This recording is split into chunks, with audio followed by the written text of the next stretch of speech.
Oh boy, when I listen to these guys, I beg, when I listen to them, when I watch to the end, like and share. This APC spokesman and PDP spokesman and Labour Party spokesman. I beg, when I listen to that, beg, like and share and comment. I beg, when I listen, when I, the quarrel don't start to. And as last seems not to be seen of the PDP internal conflict with the G5 governors, Governor Samuel Ortom yesterday met with Governor Odom Emmanuel of Akwa Ibom State, insisting IU must go. Now this as the sealed Atiku Okowa campaign office in Port Harcourt reopens. Well, Governor Wike says he's set to announce his preferred presidential candidate in January. What chances does the party have at unification and victory with the presidential elections less than 65 days away? And to look into these events, a spokesperson of the PDP Presidential Campaign Council, Senator Dino Melaye. Thank you very much. Good to see you. Thanks for joining us, though remotely. All right, so 1 minute, it looks like the worst is yet to be seen. And then again, it's looking again like, well, things may be improving gradually and slowly with the whole Wike Atiku situation. The Atiku Okowa office was sealed in Port Harcourt. Now we hear it's been unsealed. What exactly is the thinking in the Atiku camp? Any hope that this relationship will come back to where it used to be? We lost the audio there with Senator Dino Melaye, who's joining us remotely. Hopefully we can quickly restore connection so we can have a brief chat with him, find out exactly what the reactions in the PDP camp really is to the unsealing of the Atiku Okowa campaign office right there at the GRA in Port Harcourt. Of course, the reason for sealing that particular office initially was that it was not given the permission or the permit to use it as a quasi public, campaign area, because the GRA in Port Harcourt is strictly a residential area. Okay, I'm told we have Senator Dino Melaye back on the line now. Senator Dino Melaye, you were trying to make a point in response to my question. Yeah, what I was saying is that the office was sealed, but people went back to that place and unsealed it since yesterday, and they've been operating from there because there was no basis for the sealing in the first place. And our party leadership at the Presidential Campaign Council in Rivers State went there, unsealed it, opened it, and I can tell you that it's functional right now. And the perceived problem between 5 governors and the PDP, by the grace of God, will soon be over. I want to assure you that the PDP is one. And as we swing into the new year, by the grace of God, we're going to come up with a united front where everyone, by the grace of God, will be part of the campaign. The PDP is one formidable political party. You cannot write off disagreements. And I want to tell you that everything, all hands are on deck to make sure that there's unity and peace, and we're going to this election together as one big political family. Yes, indeed, and that's what Nigerians are hoping for. But help me clarify this. When you say people unsealed the Atiku Okowa campaign office in GRA there in Port Harcourt, who exactly are people? I mean, is it the Wike government, the state government that reopened or unsealed that facility? Or is it the Atiku supporters? Help us understand that. It is not those who sealed it that unsealed it. It is our own supporters and then the leadership of the Presidential Campaign Council that went there, unsealed it, and moved in. And since yesterday, that's happened, and they've been operating from there, and no any eventualities since yesterday.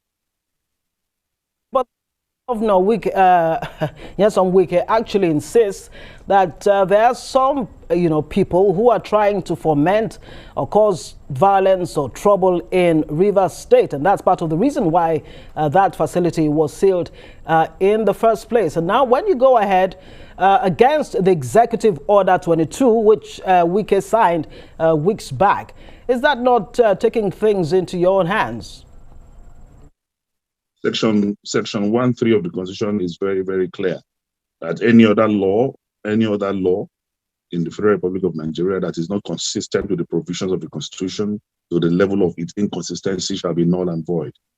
And that executive order infringes upon fundamental human rights of individuals and is in conflict with the provisions of the Constitution of the Federal Republic of Nigeria. So you cannot just enact orders that will operate against the provisions of the Constitution. But I haven't said that. Our people are in the office. The place has been unsealed, and they've been operating from there since yesterday. Now, where does all of this leave the overtures towards Wike to, maybe see reason from the Atiku side? Because it doesn't look like there's much progress being made right now as far as that relationship is concerned. Or are you saying that the autumn meeting, the governor of Benue State, who is one of the G5, who's been insisting that Ayu, the chairman of the party, must step down? He had a meeting with Udom Emmanuel, the DG of the Atiku campaign. Are you telling us that there's progress being made as far as that's concerned? Yeah, I would like to make a correction that Udom Emmanuel is the chairman of the Presidential Campaign Council, not the DG. Governor Tambuwal is the Director General of the campaign. I haven't made that correction. I'll quickly tell you that a lot of negotiation is going on, a lot of talks going on.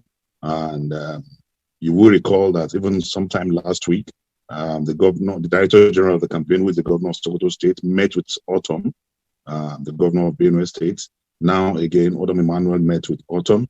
And other meetings are going on to make sure that the PDP, as one political family, we are together. So the old noise is from the APC, and they are taking Panadol for another man's headache. And I want to tell you that we are going into this election as a united, indivisible, big, strong, and reliable political party.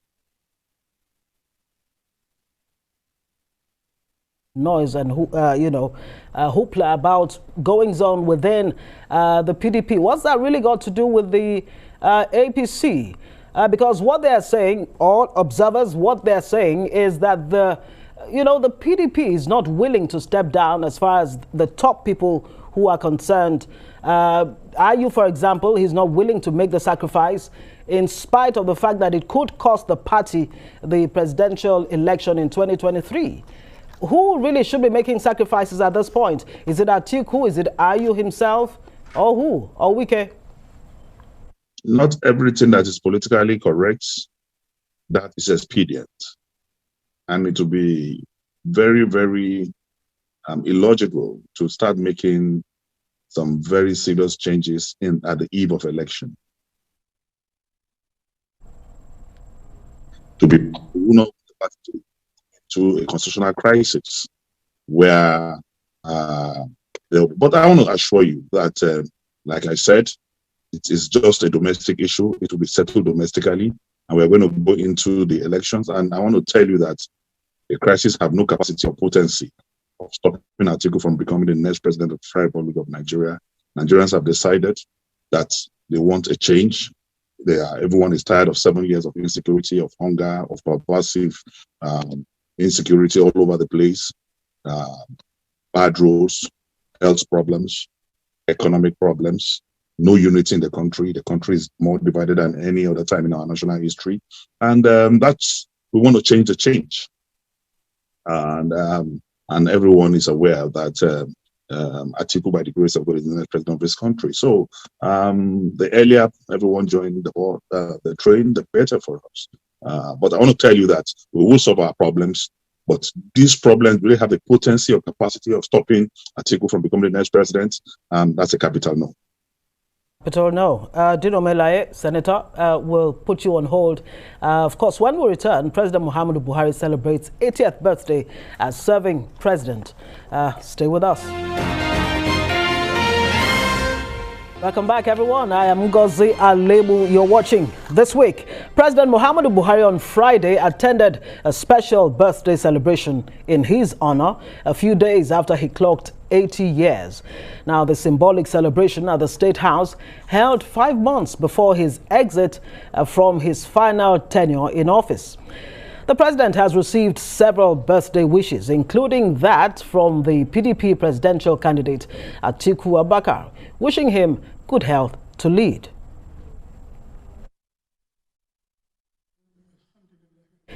But as the president marks his last birthday as a serving president of the nation, he says he's being harassed despite trying his best to make Nigeria better. And there are many criticisms of poor performance in government as the APC continues to blame Nigeria's woes on the PDP's 16-year rule. We X-ray how has the APC government performed within the last 7.5 years under President Muhammadu Buhari. Well, to look into this, I'm being joined by Senator, we're not having Itainan anymore, unfortunately. I'm joined also by Felix Moka from our Lagos studio. He's the APC National Publicity Secretary, joining us virtually. I still have Dino Melaye, and of course right here in the studio with me is spokesperson Obidati Presidential Campaign Council in the person of Kenneth Okonkwo. Thank you all of you gentlemen for joining us on This Week. Now let me start with you, Mr. Felix Moka. Let me quote what President Buhari himself said. I've tried my best, but my best is just not good enough. He says he's been harassed and, you know, that Nigerians don't seem to appreciate his good work. Do you think history will judge President Buhari correctly or positively? Felix Moka. Well, thank you. Yes, thank you very much, Ngozi, and compliments of the season to you and to our viewers. I think history will judge Mr. President Muhammadu Buhari very generously for his work, for his steadfastness, for his really, truly transformative interventions in the governance of this country across all sectors over the last 7 years, nearly 8 years. This president has done more than any other individual president has done since, you know, the inauguration of our current nascent democracy in 1999. No other president compares with the amount of dedication, of accomplishments that this president has demonstrated over these last few years. You know, I mean, look, we're in an election season, and it's easy for anyone, any individual, any group of persons, or even political parties to try to deride or diminish the accomplishment of this president. But the fact remains, undisputably, that if you take the time to look at the figures and look at the data and the actual blow-by-blow account of the record of work of this president in all sectors, and I say in all sectors of our national life, if you do that with any modicum of objectivity, you will find and conclude that this individual, who is our president, has done an enormous amount of work. And now, if you like, I mean, I can go into a lot of that detail, but, you know, I leave that up to you if you want that. Great. Thank you for leaving it there for now. Let me bring it to Kenneth Okonkwo. What do you have to say to what Felix Moka just said? He says, look, of all presidents that Nigeria has had, there is no president that has performed as well as President Muhammadu Buhari. Well, first of all, let me say that I'm already on a Christmas mode. I wouldn't have really loved to use this opportunity to be talking about this. Let me say Merry Christmas to everybody, and I wish you a prosperous New Year. If you listen to the prose that the APC spokesperson or publicity secretary just did. It's just a prose. He talked about his government doing well, no figures. He boasted about, oh, this and that, no statistics. We are tired of being bamboozled with proses. We want actualities. Let me help him with the statistics. And I'm going to be very conversational with it. I will start with the television that we are watching. APC government promised us that before they finish, we'll be watching digital television. They failed. They said they will give us Nigerian Air that will take the place of Nigerian Airways. After the 5th attempt and after spending billions of naira, they failed. They said they are going to take 100 million persons out of poverty.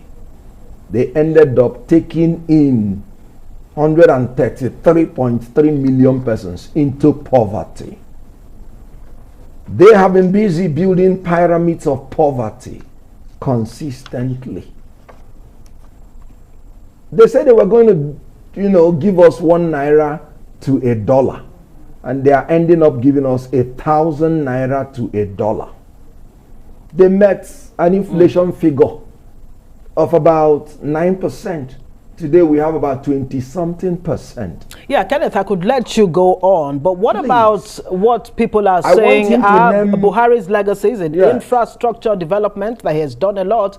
Look at the rail system across the country. Look at the roads. He's built the second Niger bridge, which many governments before now have failed to do. Good. Let me concede that I'm very excited about the second Niger bridge. But let me also regret that all these infrastructure purportedly built, we are all built on borrowed money, and none was creatively adopted to produce any revenue. None. Meaning that for giving us second Niger bridge, you have taken the next generations into bondage of debts. And they want to situate the debts to the GDP. What a fraud. And they will mention statistics of advanced countries saying that they borrow this to their GDP. GDP is the total of the products and services produced in a country in a year. So when you want to situate your debts to GDP, you have to be a productive country, not a country that is producing nothing. And you're talking about GDP. Right. That is why their revenue can no longer service their debts. So this government of APC has failed. And the most honestly annoying thing is that rather than even trying to get a successor that might even ameliorate the problem, they now made a choice of a candidate that does not even understand statistics. All right, let me bring in a very quick, I'll bring in Dino before I go back to Felix Morka to respond to what Kenneth Okonkwo has just said. Dino, Melaye, well, the APC says whatever failures that are being perceived of the APC, that the PDP laid the foundation, that the PDP lost the opportunity to lay the right foundation for Nigeria's democracy development in all spheres to take off properly. What say you? Anyway, I want to start Ijoma by saying that to start with, I want to advise my brother Felix that the gargantuan, colossal lie he just told, I advise that he apologize to God Almighty. And if he's a Christian, he should read Psalm 55 and ask for mercy. And if he's a Muslim, he should tonight do 1,000 astaghfirullah to ask God for mercy in a very civilized I'm sorry, Ngozi. I'm sorry. My apology, Ngozi. And again, if I will advise that he listens to his elders, because I know that his community, his traditional rulers will summon him to a village meeting for telling this public lie. Having said that, I want to congratulate President Buhari for turning 80. And my prayer is that the Almighty God will grant him long life, will give him sound health, and I wish him well. But to talk about the APC-led administration under President Muhammadu Buhari, I will say in the economy, F9, power, F9, agriculture, F9, security, F9, infrastructure, F9. In fact, F9 parallel. That is what the Buhari administration have given to Nigerians. I don't even need to go into statistics and being scientific. Practical illustration. A bag of rice in 2014 was 8,500. Today it's 45,000 naira. Just yesterday, people were flying from Abuja to Lagos for 120,000 naira economy. How much is a loaf of bread today? From 120 naira, a loaf of bread today is over 1,000 naira. There is no poor man's food. Garri is no longer a poor man's food in Nigeria today. Insecurity is pervasive. When Buhari took over power, he promised 3 million jobs per year. At the expiration of his 8 years today, 3 times 8, we're supposed to have generated 24 million jobs. But no, instead, over 50 million people have now joined the unemployment market. So there is no sector of our national life that the Buhari administration or the APC have done well. From the fastest growing economy in Africa. Let me still stay with you very quickly. Dino, if you'll allow me, the president only just returned from the U.S. Africa Leadership Summit in the United States, and he met with Joe Biden, the U.S. president, who did not spare any words in praising President Muhammadu Buhari's legacy in deepening democracy, not only in Nigeria, but in the rest of Africa. And President Buhari himself has said if there's any legacy he wants to leave behind, free, fair, and credible elections. Dino, very quickly before I bring in Felix. Yeah, I want to say that is totally incorrect. The legacy he will be leaving behind is now, if in 2023 he conducts a free, fair election, then he will leave one legacy, and that will be the only legacy. So it is not correct for the president himself to say yesterday that he tried his best, but his best was not good enough. That's a confessional statement. That is self-acceptance of failure. He agreed, the president agreed that I have failed because he said his best was not good enough. In every ramification today in this country, this government have failed. We are more disunited than even during the Civil War.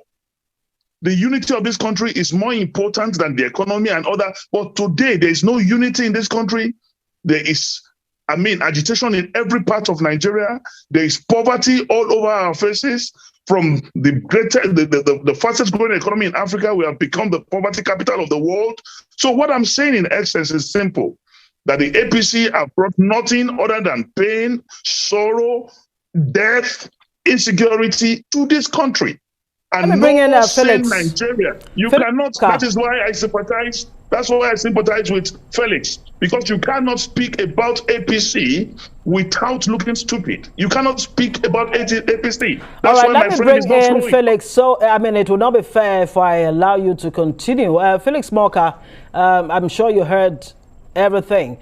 Who really is to blame at all if there are blames to be assigned?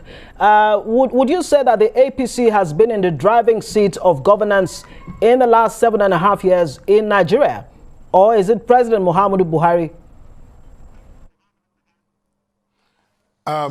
Well, President Muhammadu Buhari is a member of APC and he's serving as President of the Federal Republic of Nigeria, elected on the platform of APC. So President Muhammadu Buhari is the leader of our party, and we are, completely proud of his record. Now, first of all, let me remind my dear brother Dino that he is not a minister of Christianity, of Islam, and he's not in a position to advise me on my spiritual life. So I think, he should cut it out.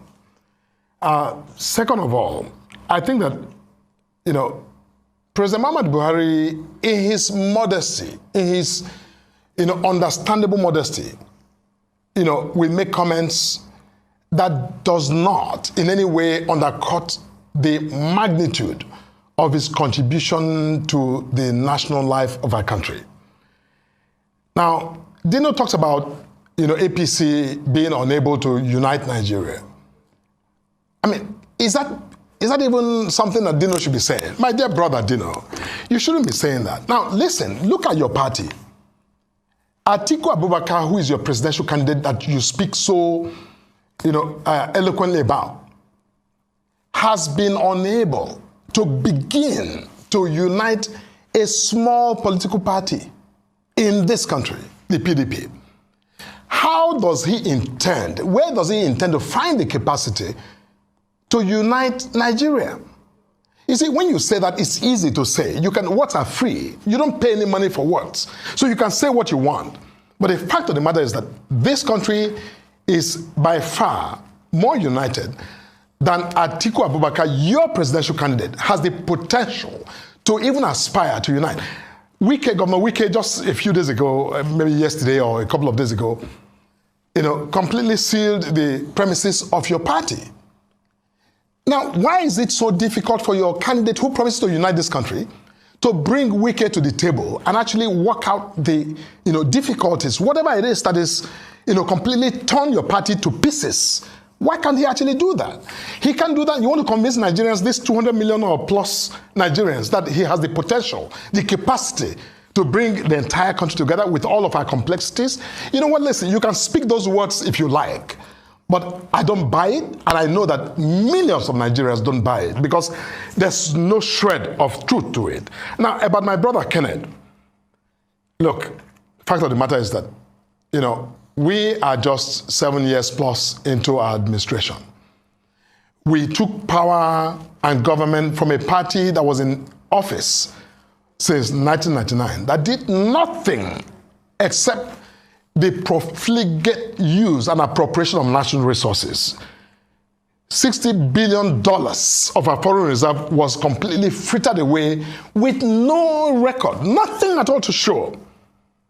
Up to 20 billion when we took power in 2015.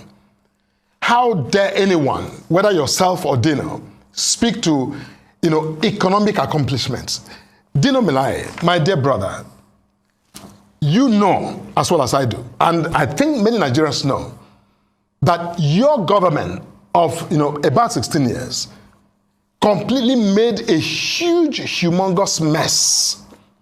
I know huge and humongous can be synonyms, but I use both to underscore the severity of the absolute pauperization that you inflicted on this country. You know what, I'm not somebody given to a lot of words, but I tell you most sincerely that a day will come, history will document the damage you did to this country. APC over the last 7 years has been trying, just struggling to clear the mess you have made. So don't come on national television to actually, pontificate. You don't have the audacity to do that. I'm sorry, with due respect to you. Felix Moka, thank you very much. Let me bring it to Kenneth Okonkwo here. Well, it seems to be a blame game really going on here. Your party, the Labour Party, we've been hearing over and over again from Peter Obi that he will unite the country. So apparently the unity of Nigeria is in question. But, I mean, is it fair really to completely write off President Muhammadu Buhari, just like I pointed out earlier? I mean, he's been given commendations about democracy and how he has deepened it and, further plans to do so. I mean, we're here, your party, the Labour Party and other parties actually are enjoying, seemingly, from, the free reign that President Muhammadu Buhari seems to have given, democratic culture in Nigeria. Kenneth? Yes,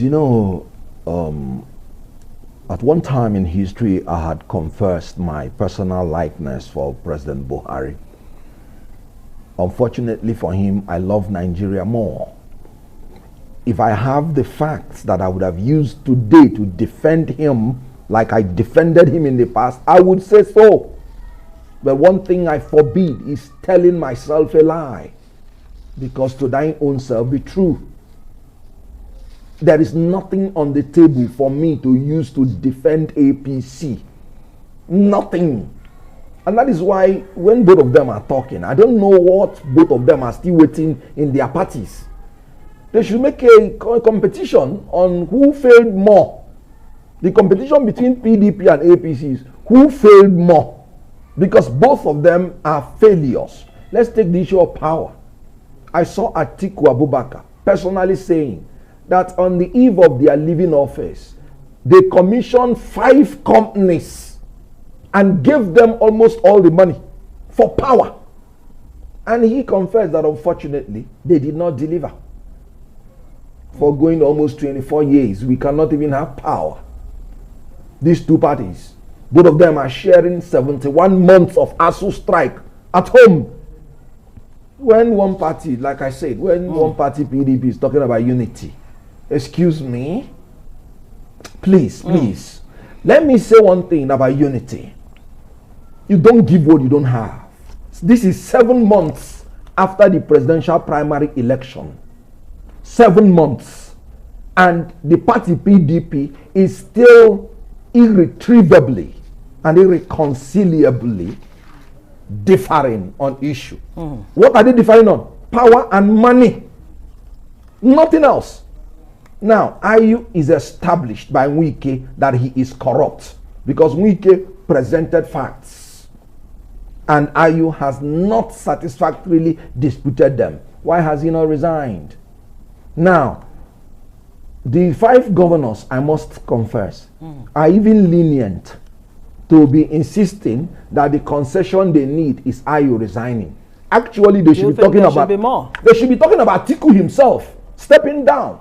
Atiku himself told Jonathan that he should step down based on zoning. Jonathan traveled abroad to plead with him to allow him to complete his tenure, and he refused. Yeah, well, then Atiku said it's the turn of the Southeast to produce the next president of Nigeria. And he usurped it. So they should tell him to step down. But, asking for Ayu is a concession. So it is really troubling that they are even considering it, telling you how unfortunate democracy lives on compromise. Now, Ayu himself said it. If a presidential candidate, because I detest lies, should emerge from the north, he will resign. He said it. But let me come in here. I mean, you talk about the PDP and the APC. I don't know how they have been. I've not even made any point. Don't worry. I'll let you land on this. The Labour Party doesn't seem to be without its own share or dose of crisis. Donyo Kukwe, the erstwhile DG of the Peter Obi Dati campaign council, found himself in a situation rather embarrassingly too, being convicted by a law court for, of course, flouting the Money Laundering Act. He stepped down, paid 13 million naira for fine against the 2-year sentence that he would have received. Talk about that. Because what it looks like is the more things change, the more things remain the same. Yeah. If APC is whatever, other parties are guilty of the same. Now, may I state it clearly?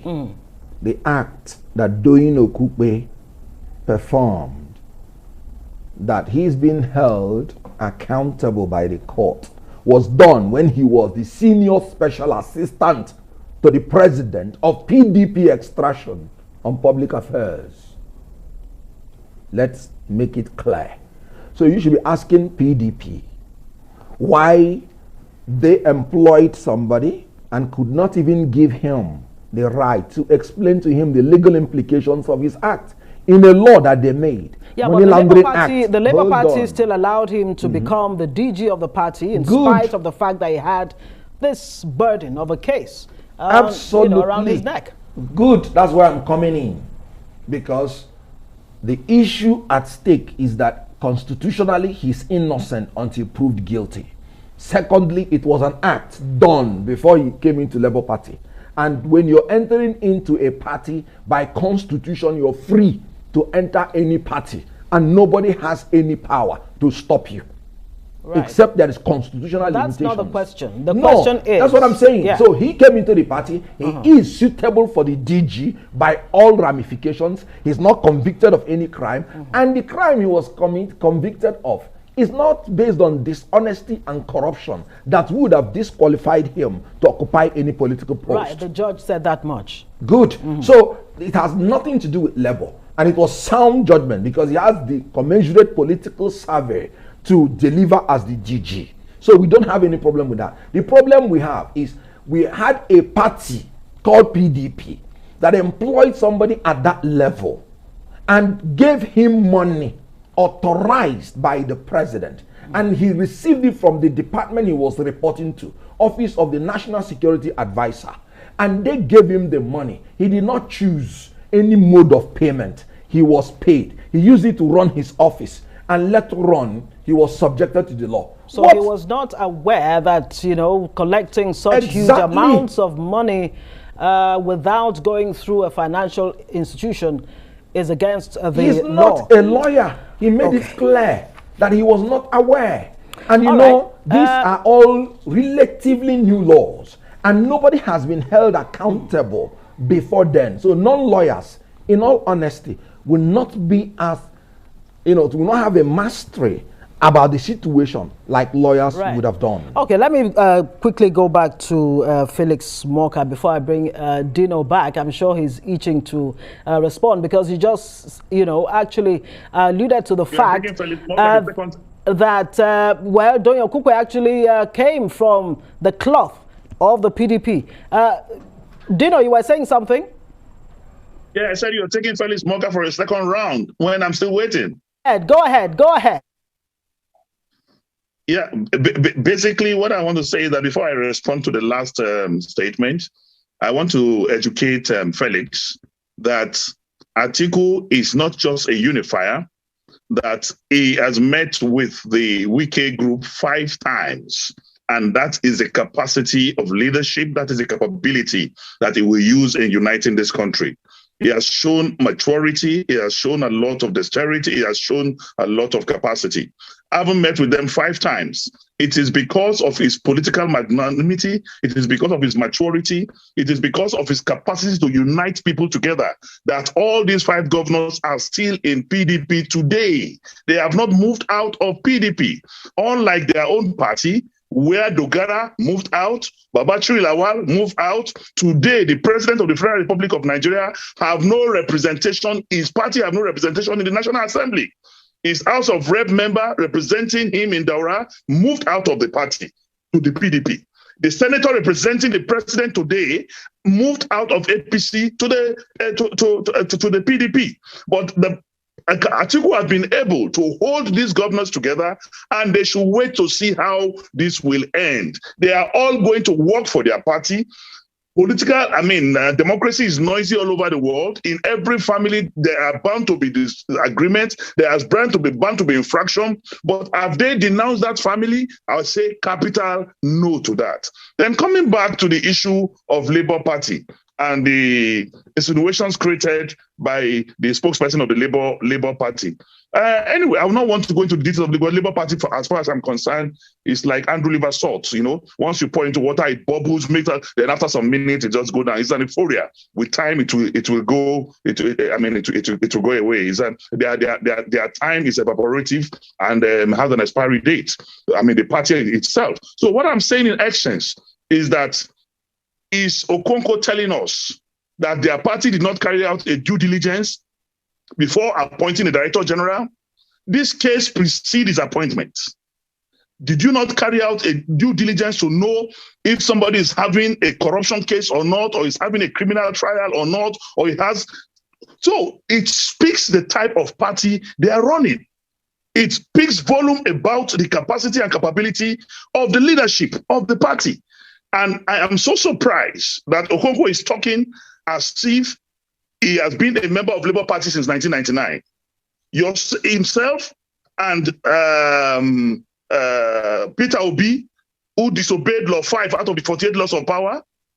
Understand? We are members of either APC or PDP even when funds were being purchased. Peter Obi bought PDP presidential form, filled it, submitted it, went around this country to campaign, and only few days before the presidential primaries, jumped ship to the Labour Party. So that now makes Labour Party is now a new Peter Obi. Is now a new person that we don't know before? Few days even before the declaration of the Peter Obi as president, my brother, the spokesperson of Labour Party that is there in the studio with you now, or speaking, understand, was speaking for APC, was defending APC. I watched his program on AIT. Okay, I'll let him respond to that very quickly. As soon as I'm done with Felix Morka. PDP. The truth of the matter is we are talking about capacity and capability, and none of them match Atiku Abubakar in terms of experience, in terms of capacity, in terms of knowing this country, in terms of showing the political prowess to unite this country and solve the problems of insecurity. Dino, you've made your point. Let me quickly go back to Felix Morka. Away from all of this back and forth. Well, President Muhammadu Buhari, quoting him, actually in response to a question as to what he would miss about Aso Rock, surprisingly said he would not miss anything about Aso Rock. It seems to be that he's in a hurry to just leave the place. I wonder what you can say to that. And interestingly too, for the first time, President Muhammadu Buhari showed some kind of humane side of himself when he talked about his health, his genotype, why he had to remarry to have more children, because unfortunately he had lost 2 children to sickle cell anemia. That was quite touching. And many Nigerians have not seen that part of President Muhammadu Buhari. Who's to blame for that, really? Is it his handlers who missed the opportunity, to show this side of President Muhammadu Buhari's vulnerabilities? When we speak about Mr. President, because he was a soldier, a general, had governed this country at some point in our political history, people tend to think of him as someone who is not just like any one of us. He's just like any one of us. He's a family man. He's someone who, has people who love him dearly, in his family and those, on the outside. But of course, Mr. President is also a very humane, candid individual. He has no airs about him. His modesty is unparalleled. So yes, whatever comments he makes, at this twilight period of his administration, he's been very candid and, with a lot of candor in his comments. But let me say something about the comments from my brother Dino. Atiku may have had 5 meetings or 20 meetings or 1 million meetings with, some of the governors who have declared, obviously their own party republic. But the question that Nigerians will want you to address, Dino, is what is the outcome of these meetings? The fact of the matter is that the PDP remains in tatters, in utter ruin, completely defying the promise and the so-called touted capacity of your presidential candidate to unite the party. He hasn't done that. And quite frankly, I do not have any hopes that he's going to do that, because he is grossly incompetent, doesn't even understand the fundamentals of the politics within his party, let alone understand what is required to bring Nigeria together and to move this country to where we need to be. So you know what, I'm not going to waste more time. Let me put you on hold there, because we don't have time. We have barely 2 minutes, Felix. We have barely 2 minutes. No, let me bring it. Just give me 1 second. 30 seconds. Just give me a second to respond to Kenneth, if you may. Very quickly, please. I'd like to respond to Kenneth, but just of course, very quickly. Listening to Kenneth, lambast the PDP and talk about doing your coup. Look, the fact of the matter is that the Labour Party absolutely has no internal understandings of what is required when you hire a DG for a campaign. This fellow was on trial at the time he was hired. So, you know what? Listen, the rule of law and the rule of fair hearing and the rule of due diligence require that Labour Party, if you had any muster, any understanding of your duty, you ought to have completely audited Donyo Kukpe before you hired him. You hired someone who was on trial, and you know, when you're on trial, of course, the potential is that you're either convicted or you are acquitted. Either way, he was convicted. So you don't come on national television to tell us about how he was, all the crime he was convicted of committing were, conducted in the PDP. That is not an excuse. You simply just displayed your utter incompetence and lack of understanding of the rule of law. Kenneth, respond to that. Do you know, the last time I heard him talk, he said he was blind. And now that it's obvious he's still blind, he's not seeing. In 1 minute. No, right. yes. The APC person, they hired a drug trafficker by the judgment of a court, and he has not resigned. Drug trafficker by the judgment of a court. Yeah, but no PDP, court has ruled on that drug trafficker that you talk about. No, not 10 districts of Illinois courts, certified true copy, drug baron. The PDP man talking is talking about Atiku Abubakar. William Jefferson was sent to jail in America, and he said $100,000 bribe he took from Atiku Abubakar. Moreover, President Obasanjo said the worst mistake he has made on earth is hiring Atiku Abubakar to be the vice president. That is the most corrupt person on earth. Has he resigned? Donyin Okugbe resigned. Now, PDP, APC, two heads, one monster with two heads, PDAPC. Now, Dino Melaye and Atiku Abubakar left PDP, joined APC. Okay. They were the ones that brought Buhari to power. They destroyed APC, they destroyed PDP and enthroned APC. I was not in APC then. Does your Peter Obi have what it takes to change all of this dynamics in 30 seconds? Peter Obi is on a mission. What's that mission? To stop the deterioration of Nigeria. All right. Peter Obi has a mission to change Nigeria from poverty to prosperity. Peter Obi has a mission with Dati Ahmed, a man of character, capacity, competence, have to live it there. To change this Nigeria. Thank you very much. And two of them, I'm inviting them to join this new way. Gentlemen, because they have to say thank you very much for joining us. We're talking about the new Nigeria. Kenneth Okonkwo is, of course, spokesperson of Bidati Presidential Campaign Council. Felix Morka, IPC spokesman, and Dino Melaye, also spokesman of the PDP Presidential Campaign Council. Thank you, all of you, for joining us.